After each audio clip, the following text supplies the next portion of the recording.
So this is our last topic, rheumatoid arthritis. इसके अंदर ये मोस्ट कॉमनली जो है प्रॉक्सिमल इंटरफेरेंजियल जॉइंट को अफेक्ट करता है। इसके अलावा मेटाकार्पोफेरेंजियल जॉइंट को इन्फेक्ट करता है, रिस्ट जॉइंट को इन्फेक्ट करता है।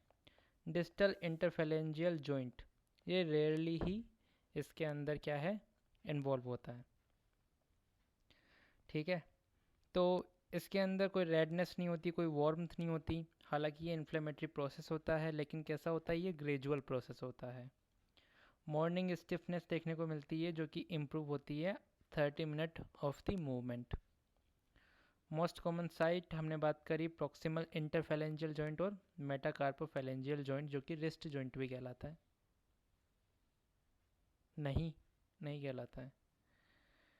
DIB joint are rarely involved, reduced grip strength. C1 और C2 स्पाइनल कॉलम के अंदर सिर्फ यही जॉइंट होता है जो साइनोवियल जॉइंट होता है। तो ये प्रेजेंट करेगा as a neck pain, tetraplegia और spinal cord compression. Z line deformity किसे कहते हैं?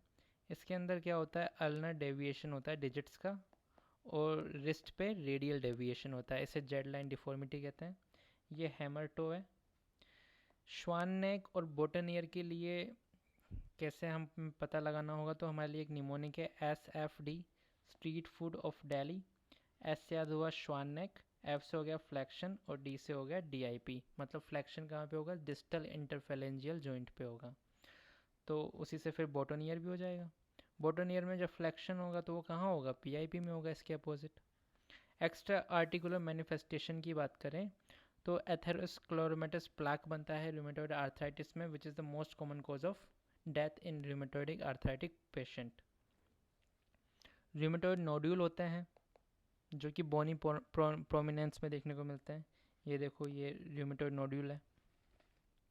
इसके अलावा लंग्स के अंदर it will lead to pulmonary fibrosis, this is also important. Ocular manifestation क्या होती है, किरेटो कंजंक्टिवाइटिस सी का होती है। और वेल्वुलर एबनॉर्मलिटी क्या होती है, तो मिट्रल रिगर्जिटेशन होती है। सो this is all is important. ठीक है।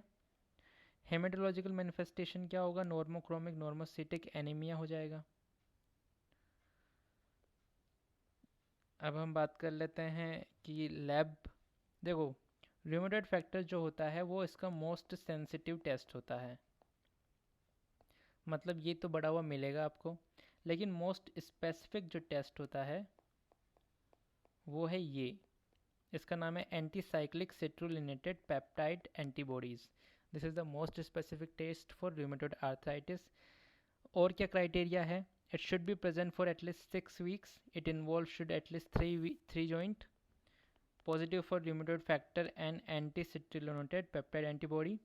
CRP और ESR बड़ा होना चाहिए। इसके अलावा आर्थ्रोसेंटेसिस के अंदर हमें साइनोवियल फ्लूइड देखने को मिलेगा। ट्रीटमेंट के अंदर डीमार्ड होता है।